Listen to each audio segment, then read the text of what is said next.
In the harsh winter of 1885, the Montana Territory was a place where survival meant more than just enduring the cold. It meant enduring loneliness, loss, and the unforgiving nature of frontier life. For James Crawford, a widowed rancher in his early 30s, the winter had become synonymous with silence. His cabin sat nestled in a valley surrounded by pine forests, smoke rising from the chimney into skies that seemed perpetually gray. 3 years had passed since he lost his wife Margaret to fever, and in those 3 years, the warmth had drained from his life as surely as heat escapes through cracks in old timber.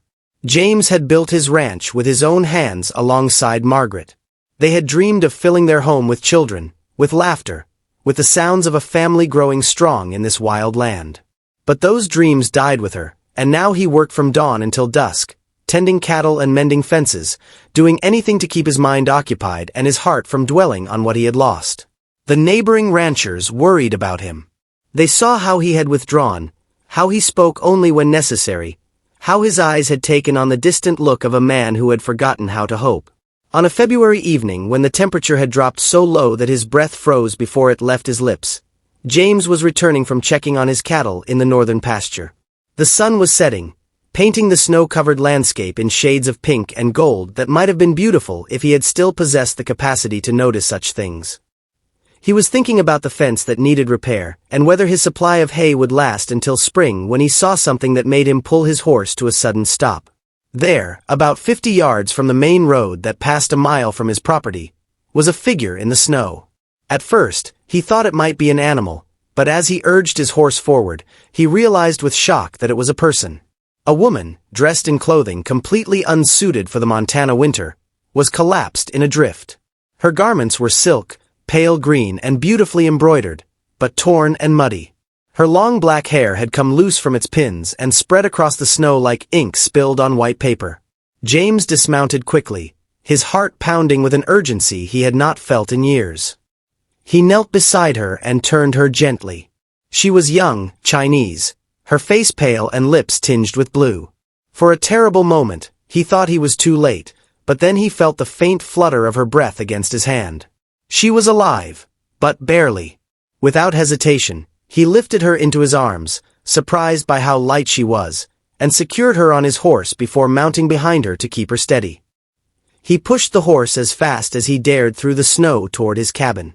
Once inside, James worked with the focused efficiency of someone who had tended to sick animals and knew that every moment counted. He laid her near the fireplace, added wood until the fire roared, and began the careful process of warming her.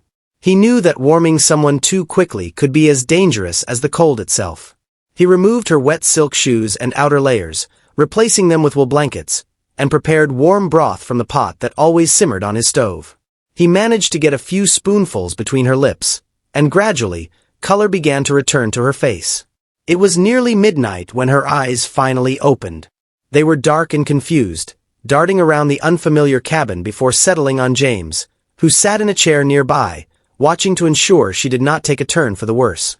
Fear flashed across her face, and she tried to sit up, but weakness forced her back down. James raised his hands in what he hoped was a calming gesture. "You're safe," he said quietly. "You were freezing in the snow. I brought you here." She stared at him, and he realized she might not understand English. He tried again, speaking slowly, using gestures to indicate the fire, the blankets, trying to convey safety and warmth.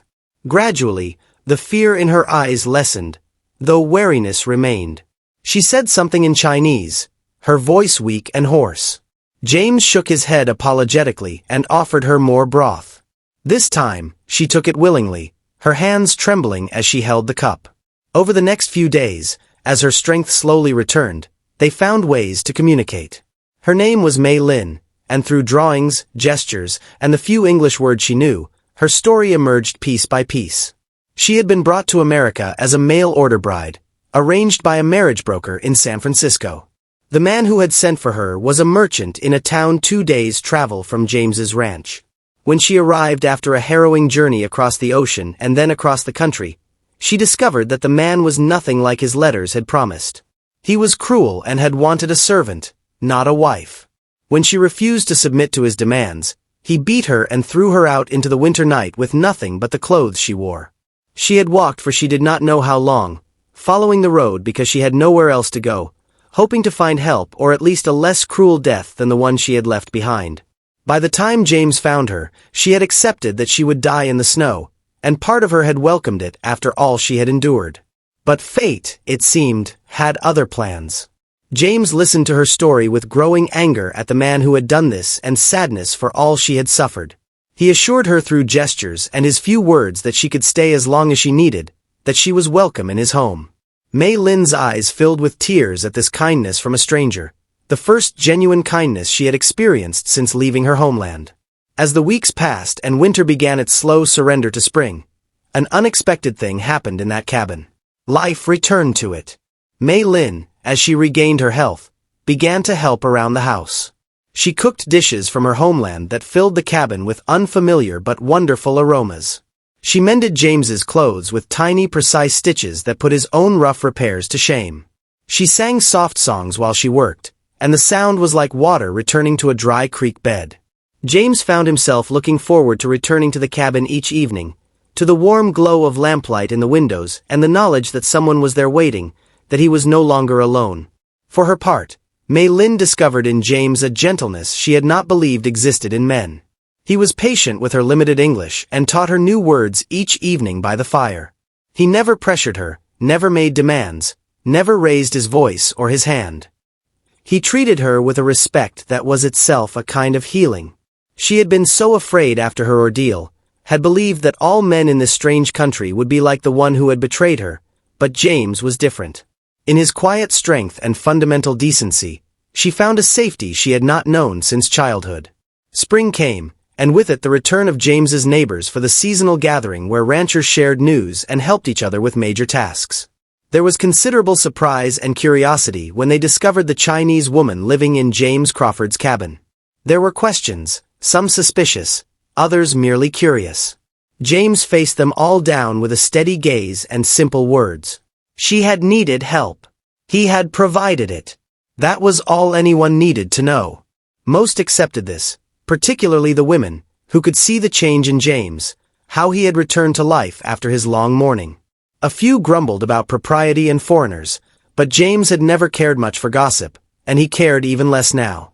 As summer bloomed across the valley, James realized that he had fallen in love. It had happened so gradually that he could not point to any single moment, but rather it was the accumulation of 1,000 small things. The way Mei Lin hummed while she worked in the garden she had planted. The sound of her laughter when he told her stories about his childhood. The gentle concern in her eyes when he came home tired from a long day. The way she had begun to make this house a home again in ways both familiar and wonderfully new. He worried about telling her.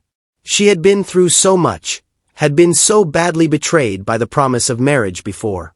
He did not want to pressure her or make her feel that her safety in his home was conditional on returning his feelings. But one evening, as they sat on the porch watching the sunset paint the mountains in shades of gold and purple, the words came out of their own accord. He told her that he had come to care for her deeply, that his home was hers for as long as she wanted it, whether as a friend or something more. The choice was entirely hers, and either way, she would always be welcome and safe with him. Mei Lin was quiet for a long moment, and James's heart sank, fearing he had ruined everything. But then she reached out and took his hand, her fingers threading through his, and she said in careful English that she had been practicing, "I love you too." She explained that she had been afraid to hope, afraid that this happiness was temporary, but that she had found in him and in this place something she thought she had lost forever. A home, not just a house, but a true home built on kindness and respect and growing love. They were married that autumn by a circuit preacher, with James's neighbors in attendance. Mei Lin wore a dress that combined American style with touches of embroidery from her homeland, a symbol of the blending of their two lives. Some in the broader community disapproved of the mixed marriage, but James and Mei Lin had each other, and they had built something real in that cabin in the Montana Valley. Over the years that followed, they filled their home with the children James and his first wife had dreamed of. Children who grew up speaking both English and Chinese, who learned the ways of both ranching and their mother's cultural heritage. James often thought back to that winter evening when he had found Mei Lin in the snow. He had ridden out that day thinking about fences and hay, his heart closed off from hope, resigned to a life lived in the shadows of loss.